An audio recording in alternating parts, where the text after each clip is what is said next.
welcome to this special conversation. We're calling it Artist and Scientist, and we've chosen this name because we do a piece of annual research that we call Art and Science. So we thought it'd be really interesting if we put an artist together with a scientist to just maybe have a conversation and try and swap some stories. So joining us today, we've David Piombino, an accomplished special effects artist from New York, and Richard Brown, an equally accomplished biomedical scientist from here in the UK. Welcome to you both. I think it'd be great if perhaps you could give us a quick rundown on what you do in your own words, in simple terms for people like me would be great. Perhaps starting with you, David. Well, I have a background in film and television, but lately, just to have like a 9 to 5 or staff job or as close to it as possible, I've been working in the commercial industry. And my job is just whatever they can't film, I make happen. And that's fun for me because it's different every day. Sometimes you want an alien bursting through a wall. Sometimes we need like this dog to talk or what have you. And so it's a different challenge. So every day it's a little bit different and fun using the same tool sets, but different. And you get to be a little creative in doing so. Thank you. Richard, how about yourself? So I work in an area where obviously we look at diagnostic tissues, and then that is able to give diagnosis to patients. Yeah, really, really good fun. Love it. So I was thinking, just as a way of starting, maybe that where we talk about art and science, I guess for us in our industry and what we do, it's relatively clear to us what art and science is, the distinction between the two and what we do. So the art is the obvious kind of almost the creative output a lot of the time of what we produce for our customers, and the science we would probably put down as that sort of that insight or that data that helps us to understand uh, who we put the message in front of and where we put it in front of them and so on and so forth. But I think it'd be kind of maybe fairly interesting to just get your perspective on you guys, because obviously, David, the art dynamic of what you do obviously is probably fairly clear, and Richard, the science aspect for you is fairly clear. So just be interested to understand what you both think about, what's the other dynamics. So Richard, for you, what's the art aspect in your career or in your role as far as you're concerned?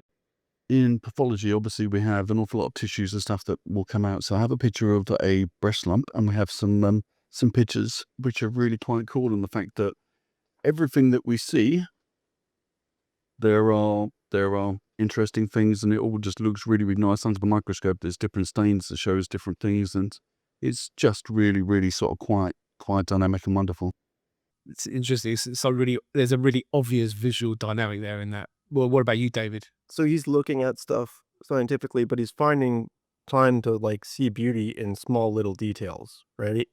Um, I'm creating pictures, but I'm doing a whole ton of research before even making said picture.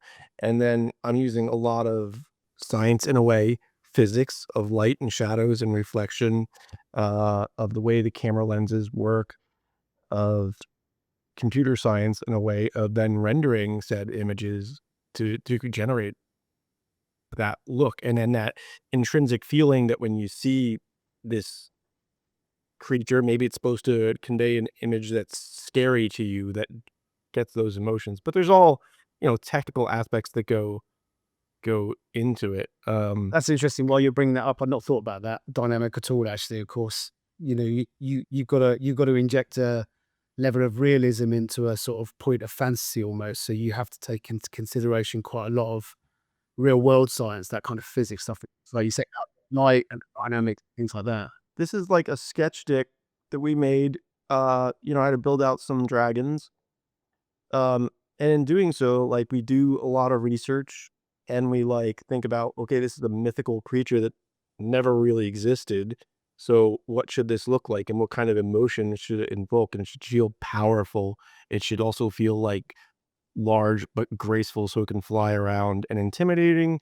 And then just go down to like the most common relative, if this thing had a relative, which would be our reptiles and lizards and stuff, and kind of see uh what those things look like and like see what features, okay, I like this scales or I like the teeth or the way the eyes are going. That's interesting. I guess, Richard, for you, there's a similar dynamic in the sense that what that is, there's like a lot of sort of there's a lot of layering and all of this kind of stuff. And I don't know, for me, when I kind of think of certain things like sites, you think it's very binary, but actually it's probably not, right? There's an equivalent type of this layering thing that has to go on in order to build to a position that's an accurate position. Same science as it is in art in that respect. Yeah, it's funny, really, as I say. Do you know what I mean? With the diagnostic part, obviously, we have to look at loads and loads of different aspects of the tissues, of the cells, of how we would get to the differential diagnosis, etc. Do you know what I mean? And with some of the things like special stains, putting things together to get an end result, which is really, really cool. But Well, I guess what might be interesting is what kind of alignment you see between your worlds almost, really, if any. I mean, I would hope not, because I feel like my entire world is a facade. And then if you look at it from the wrong angle, it all falls apart, right? And, um, but that's just for fun, right? Since Richard's doing something that's not just for fun, I'm going to trust that he's got more substantial backing behind everything that he's doing. I think that obviously we have very strong connections in the fact that we're able to help people as such. I mean, like with diagnosis, etc. I'm able to give somebody a reassurance or to do from there. Also, for yourself, David, obviously you take, and we're both out for people's welfare. You take people away from having to worry about things like their everyday troubles, etc. Do you know what I mean? And then obviously we're out to help the population as such. Like in cellular pathology, we look at people's tissues and organs, which are taken from their bodies, so that we can see if there's any diagnostics. We have a prop. This is a block. This is got wax in it, and it contains some human tissue. Unfortunately, it doesn't contain any human tissue because I'm not allowed to take any of that home with me and do anything with it. And this is a larger block. This is a block of tissue. So what we have here is a breast tumor. The little tiny piece that you see in the middle is tumor. And then all around the edges, we'll have a piece of tissue that is taken from a breast. We have different color inks, which are painted all the way around, a yellow, a red, green and blue and stuff, which is sort of like part of the art of histopathology, because obviously everything is produced by slides. We look at them down the microscope and we can see all sort of like patterns and stuff in there also. So once we have our breast blocks, obviously we need to make sure that we can produce a glass slide, which looks like this. This is a glass slide and it's stained with a hematoxin and niacin stain, which shows us all of the morphology of the tissue, etc. To get a slide like that, we need to cut a very thin section, which is 3 microns thick, and we cut that. That's 3/1000ths of a millimeter, and this is a microtome. This will cut a very, very thin section at 3 microns, and it's much the same as a meat slicer or something that you'd have at Waitrose or Monks and Spencer's when you get some salami, but much more precise. And then here we have some blocks of tissue. So each one of these is a block that contains either a biopsy or a piece of tissue which is taken from a surgery. Our levels of trust is to make sure that we do everything absolutely perfectly right, because we don't want to mess anything up, because at the end of the day, our patients are front and center. Accuracy is absolutely key there, right? Accuracy is absolutely key. To being like with some of the smaller biopsies, there's not other bits and pieces. We'll find that if we turn the handle too many times on a microtome, we can cut right the way through. What is just from my understanding, 3 microns? What's my reference point on that? Is that X something of a hair or whatever it might be? Isn't it? Yeah, probably a couple of hairs put together or such. I mean, some of the sections that we have are very, very tiny. They're very wispy. So you'd be looking at maybe a piece of string, or a piece of cotton. That's really interesting. That point about get it wrong once and trust goes out the window. That's right. And the thing is, obviously, with the sections, etc., you can't get them back again. So then you'd need to go back to your patient. Richard, as you're showing me those slides with the dyes, and let me bring this up again. I was reminded of this project I did a long time ago. So I told you I do some commercials sometimes, and I did this one for a pharma campaign. So these guys came to us in a way to fund their ad campaign, and they had similar stuff that Richard was showing there.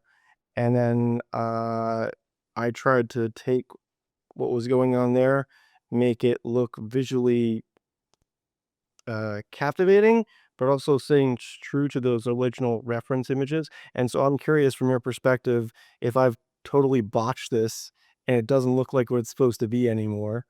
Um, but we're trying to get the idea across. So one of the images that you've got on there is with some red and green signals that you can see in one of these. Um, the There's another one where you have it looks as if there's a cell and there's some red and some green signals that are in there as such. I think it comes This through on thing? this one here. Yep. Okay. So with this, if you pause that there for a second, we would do a test within the laboratory where obviously we would be looking at a targeted drug called Herceptin. Now, we use a marker which comes up on the slide as a brown precipitate and stuff. Sometimes when we find that we can't look at it gives us a result that's not actually going to give us a to say whether a drug is targeted is going to work or not. With this, we would look down a microscope and we'd be looking at cells like this, cancer cells, which would have red and green signals in them, much the same as what you've got on there also. And then dependent on whether there was more red signals to green signals would depend on whether the gene for the cancer cell is there that we could target a drug to it. And so I think that, yeah, that's pretty much close to what we're doing within our laboratory as such. So the dye is put on the slide and then it reacts. So what we have is we have some dyes that we would put on, which would be our normal H&E slide, which is this one here. This is our bread and butter stain. This one here. So every single slide that we put through the laboratory, every single investigation, or every single sort of like surgical resected piece that we'll do, we cut a thin section and we take H&E. So this will give the doctor a idea of what sort of cancer a person or what sort of abnormality somebody may have. From there, we would need to decide, well, okay, we've got these two types of tumor. Do you know what I mean? It could be this one here is the same as this one here, but how would the drugs react, or what sort of treatment would we need to give them? So we'd use another test called immunohistochemistry, which would look at specific cell markers on their cell surface. All cells talk to each other. They'll sort of like turn around and say, well, okay, we're a liver cell, we need to make sure that we're producing, or we're getting rid of this, or we're making insulin or whatever. As the cells grow and talk to each other and do their own functions, they have surface cell receptors which will allow them to talk to the other cells. This is what we're doing. We're quite happy. Do you know what I mean? We need to kill ourselves. We need to do whatever and stuff from there. So with immunos, what we do is we use certain antibodies that will bind to the cell markers, and then it will give us a visual display. So we could turn around and say, well, okay, we're using these antibodies, these three here, and if they come up positive and they show us a brown reaction, then it's this type of tumor. If it doesn't, it comes up negative, it shows this type of tumor. And so the differential would be, and the trust would be that obviously if we use these markers and we make them upright, that the patient would get chemotherapy, radiotherapy with this type of tumor, and if it was negative, they would get surgery or something else from there or so. And with the image that you had on there with the cell with the reds and the green signals in it, we look at that down the microscope. So that would be a fluorescent marker, which we do in the dark. So you have a different type of microscope that would, rather than a bright light, it uses different light sources that would make the cells glow, or make certain aspects of the cells glow, and we'd be looking at red and green signals, which are on it's on chromosome 17, and it just shows you that if there's more red signals, then they can use the Herceptin and treatment drugs and stuff from there also. But it's really interesting to see that obviously you had that in there, and obviously I don't know where you'd found that from. This is my favorite thing. So my favorite thing, there's like big time visual effects that I've done, and someone's like, okay, you worked on this Transformers, big giant robots, cool. I know what you did, big giant robot, right? But my favorite thing is when someone sees my name in like the credit of the film and they're like, there's no visual effects in that movie. What'd you do? And I was like, aha, I have fooled you. That whole movie had a ton of visual effects in it. And it is very commonplace in most pictures these days to be a lot of visual effects. If there's just as simple as like two actors that couldn't be filmed in the same scene together, so there's a split screen between them. Let's see. Hold on. I am very visual person, so I can show you some of these things. I just have to fumble through my computer and find it all. It's funny because we both share the same sort of visual sort of like things as such. I'm a very visual person, so with some of the stains and things that we do, it's So a lot of what I do is just the balance of light and color and just like making people feel like they're in the same place. So there's two actors that needed to be filming schedules didn't align. So one's filmed on a green screen, and then you put them in a room together, right like that. But no one would say like, "Oh, that's a visual effects shot." It's like it definitely was. But like just simple stuff like, okay, this show had a ton of visual effects in it, but like simple things like you can't point a camera at a mirror, otherwise you get a camera. And then just this is a beautiful location that they filmed this in. All right, it looks like this though, right? And so just like to give this show like this eerie feeling of isolation, like it just kind of went in there and just landscaped a little bit. But that's the kind of stuff that people would be like, "Well, there was no visual effects in that. What did you do?" And so I love that because when they don't know that means like I did a decent job. Is there anything you want us to discuss in the last few minutes, particularly? Oh my goodness. I mean, that's a big one though, right? Like so my just naive perspective, having the opportunity to talk to Richard here, is like, where do you think we're at with cancer research? And that's a big question, but from my very naive perspective, our bodies are going regenerate, regenerate, regenerate, right? And it's like, nope, now you're like 32, degenerate. And so from my perspective is like that's like I have a computer, it's working, all of a sudden it's not working. What changed? Nothing changed. So there's some programming in there that's saying change, right? there's always development, isn't there? There's always something that new that comes along, which is going to help us with diagnostics, with helping us with people having better qualities of life, etc. 10 years ago, do you know what I mean? We were doing tests where obviously we were using like an acid to remove calcium from bone samples. Now we don't use that acid because obviously we need to be able to use something else so that we can have some molecular tests which need not to be sort of like placed, have samples placed in acid and stuff. And it's gone mad. Do you know what I mean? There is so much more diagnostic stuff that's out there, which is really, really pleasing, that helps us to be able to diagnose and to help people and to have better treatment plans and stuff. In the time that I've been in the profession, do you know what I mean? It's just astounding, just astounding.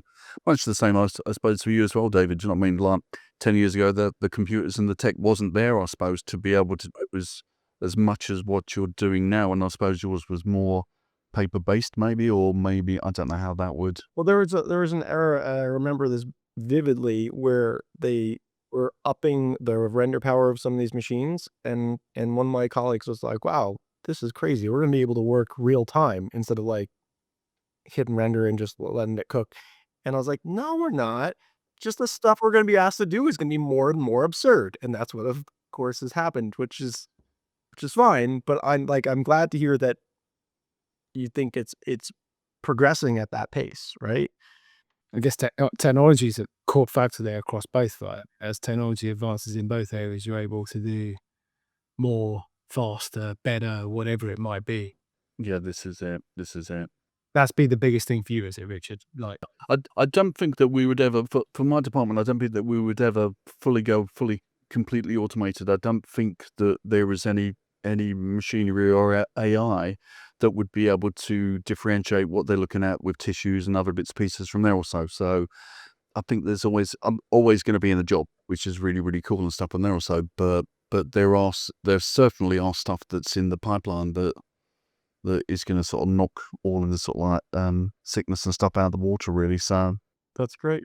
I mean, in a similar regard, there's a lot of concern in my industry that the AI automation is gonna come and take everyone's job, and I'm not really concerned because it's just another tool, but it's another tool that you need someone to operate, and it allows you to go things and do things faster, which is great. You still need that person running point on it. Looking at it and saying, okay, no, like this, and guiding it. Thanks for watching our inaugural Artist and Scientist episode. Not only did I really enjoy taking part, I also found it fascinating how these two worlds both differ and align. I'd like to thank our contributors, Richard and David, for being so kind as to give up their time to take part and for making the conversation so easy to have. Thank you, and keep an eye out for more Artist and Scientist conversations from Differentiated.